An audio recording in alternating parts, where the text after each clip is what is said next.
Today, we're going to be speaking with Lily Geismer, who's an associate professor of history at Claremont McKenna College and also author of the book Left Behind: The Democrats' Failed Attempt to Solve Inequality. Really great having you on today. I appreciate your time.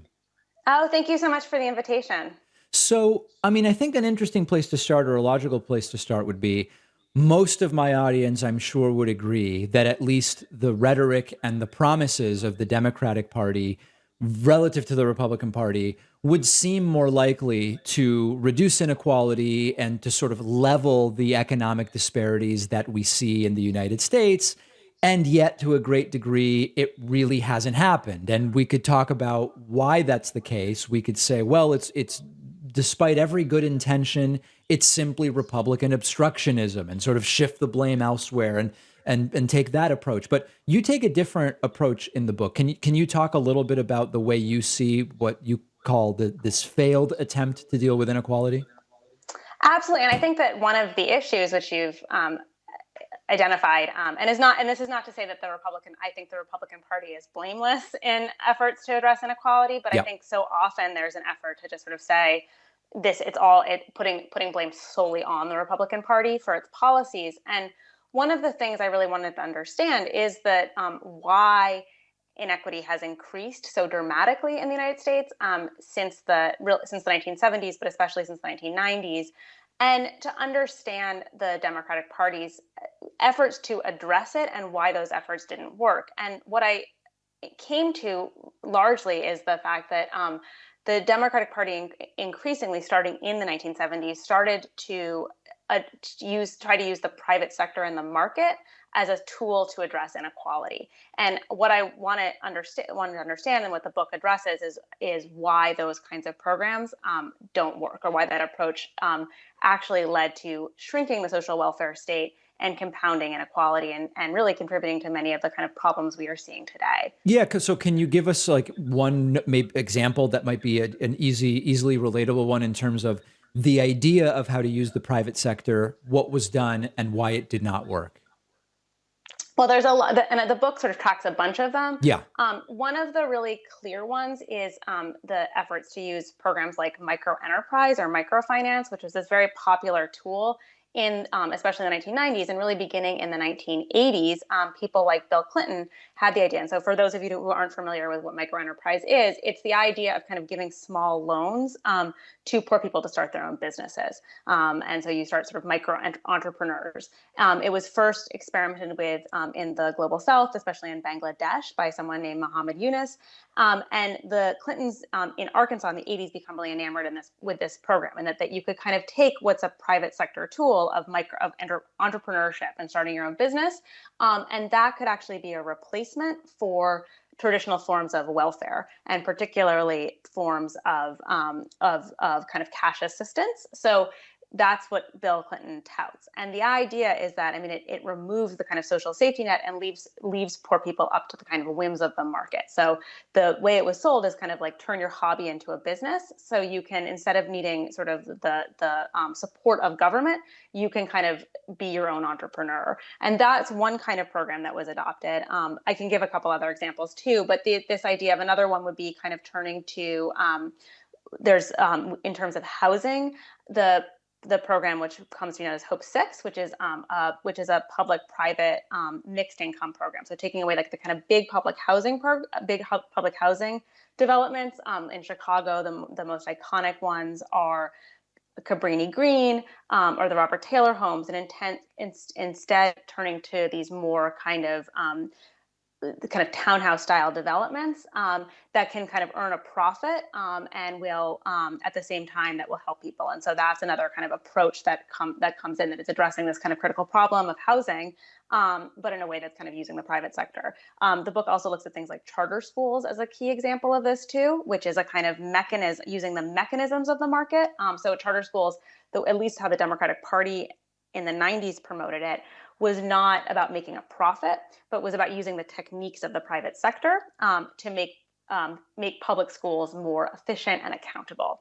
And so all of those are kind of efforts to kind of address these traditionally all of those welfare, housing, schools.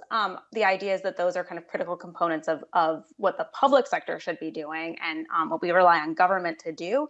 And instead, you're kind of taking mechanisms of the private sector to do that. And it seems, at least in some cases, when these mechanisms or initiatives are created, it's also used as a justification to cut other programs. And it seems that it ends up being sort of zero sum in a sense.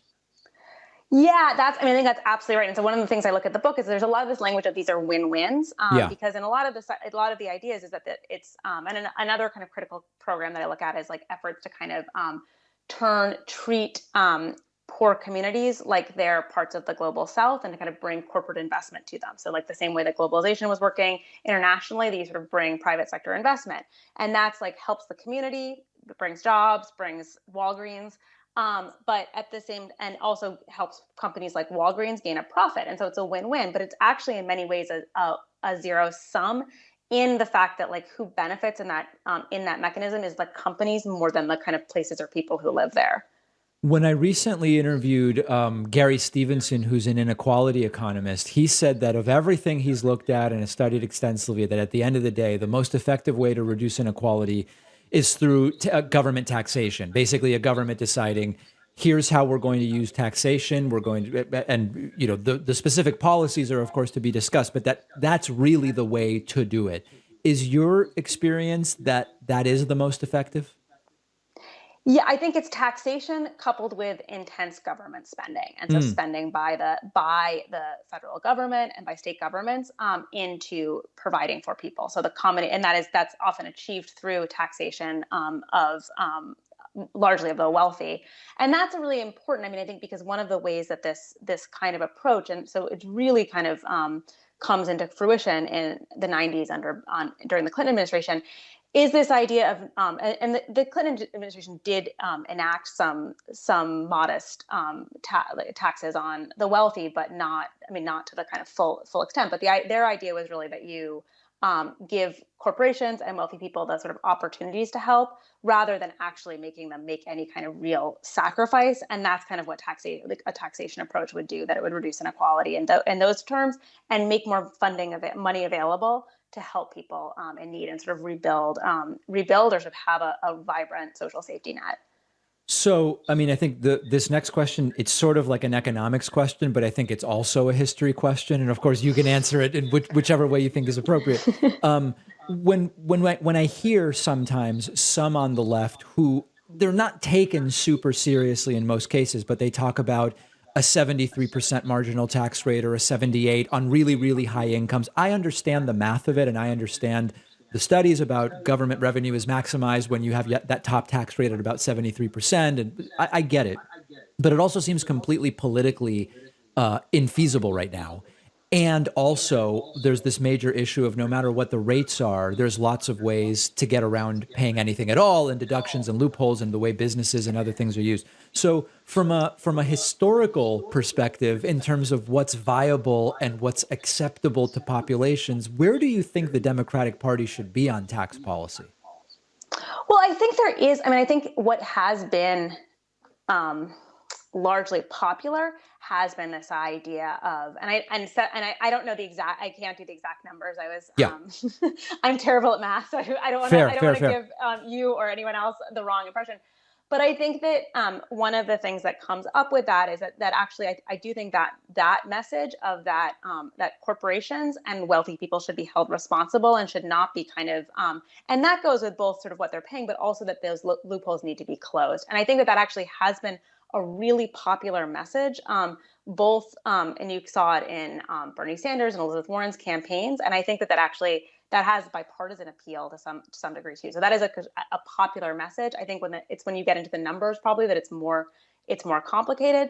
I think one of the issues that goes to this too is that you'd actually need with that corporate closing things like the corporate loopholes and various different other things is that actually goes to regulation. Mm. And that's another kind of critical piece. And so I think one of the things I looked at in the book is the ways in which so much of and this goes to kind of thinking about what Republicans and Democrats have done, that especially during the Clinton era, there was so much deregulation of the financial and tech sectors, and that's really contributed to some of these kinds of inequalities too. So it's both in terms of regulation in various different capacities that actually do force corporations to pay more of their share.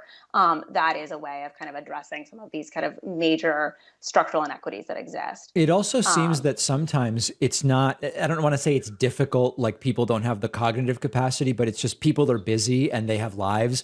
And so the idea of, well, let's raise taxes on the rich. Okay, right. But usually that means income taxes, and the very rich often don't pay income tax because they're earning money through other means. Okay, well, then let's raise capital gains rates. It's like, okay, well, you can do that, but then instead of selling stock, you can pledge the stock as collateral for a loan, which is another mechanism that's used. And it's not that people can't understand these things, but it's most people aren't, buried in these things day to day because they're working and so on and so forth.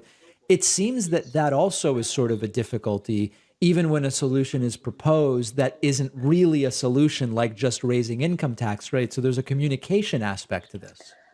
yeah, absolutely. And I think that that's a really important point. These are really complicated things, and the kind of mechanisms that are used are hard to understand, or don't sort of distill down to a soundbite. And so you can lose, I mean, you can, your eyes can glaze over. It just doesn't make any sense. And it doesn't seem like it's affecting day-to-day life in various different ways, I think, for the average person.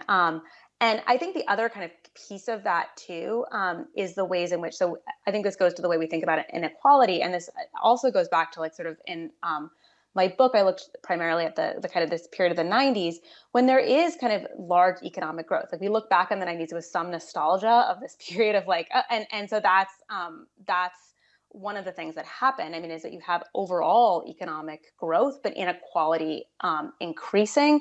And I think the other kind of key piece of that is taking away these components of the social safety net and sort of turning to the private sector and the market to solve those problems creates a system of profound kind of vulnerability and predation by corporations. So that's sort of some of the kind of the products of some of these issues too, coupled with huge amounts of personal private wealth being amassed over the 90s, but in these with other kinds of mechanisms such to use them. And I will go back to saying I don't think this is just all of this falls solely on the Democratic Party. I think the Republican Party and particularly the George W. Bush administration played a really important role in kind of widening a lot of these kinds of policies. But I do think it's really important to understand where the Democrats have been complicit in many ways and pushed them in different avenues. Yeah, Bill Clinton, you've mentioned Bill Clinton a couple of times, and Bill Clinton will often get arguably deserved amount of blame for this, but also, I mean, 1994 and Newt Gingrich coming into the House of Representatives and that huge push for deregulation and so on and so forth. And then George W. Bush as well, precipitating the 2008 recession. There seems to be a lot of blame to go around here. I think totally. And so that's one of the things is that sort of in trying to kind of parse some of that out and to sort of understand. And the other thing that I really tried to do in my book, which I think is also really important, are twofold. One is understanding what the Democrats, and particularly people like Bill Clinton and the other kind of new Democrats of the Democratic Leadership Council, what they believed and what they did, and also that those are not sort of indistinguishable from the Republican Party, that there are actually distinctions in the kinds of policies and the reasons for why Democrats versus Republicans pursue particular ideas, and that there was a genuine belief that stimulating the private sector and stimulating certain forms of new economic growth and tech, finance, and trade would be a way to create forms of social equality. But that's not what ended up happening. And so that's really what I've tried to understand through my work. Last thing I want to ask about, often when I ask folks, what is the model of a country that has sort of done this correctly? Usually you hear countries in Northern Europe or Denmark, Sweden, Norway, et cetera, and everybody just kind of shrugs their shoulders and stops talking about it. are those actually the models? Are there models? Are there successful examples to look at of I don't know. reducing I've been watching inequality? so much Borgen, and I feel like That's a I just great like want to show. live Yeah, in I'm watching Denmark, this new and season. It's great. it's great. I strongly recommended it, but imagine him. It's like this is incredible. Yeah. No, I think that those are always the places, but I think the really important thing about that, I mean, when I look at those places, is they're really homogenous, Yep. and traditionally, and so where social, we sort of look to these European countries as kind of as the kind of mecca, but they've had huge issues and tensions over immigration and sort of who is part of their social welfare. And I think that's actually a really another sort of critical piece in the United States, Mm. is the ways in which inequality sort of becomes kind of immersed with questions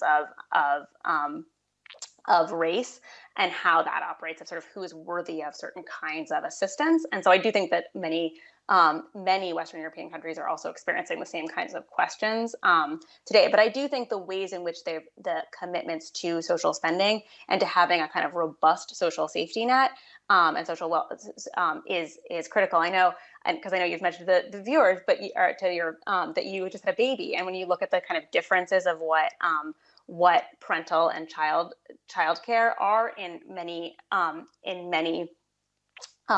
Western European countries, it's astounding Yeah. to the difference of the United States. So on those levels, I do think and that does contribute to forms of inequity, of sort of fundamental inequity in the United States. So I do think that there is a place, and I mean, Denmark is a country of 6 million people, so we shouldn't all move there. But Right. I do have these It's like a moments. state in the US, basically. Yeah, Yeah, yeah, yeah. exactly.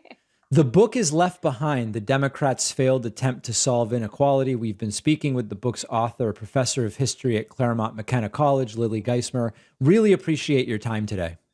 Oh, thank you so much for having me on.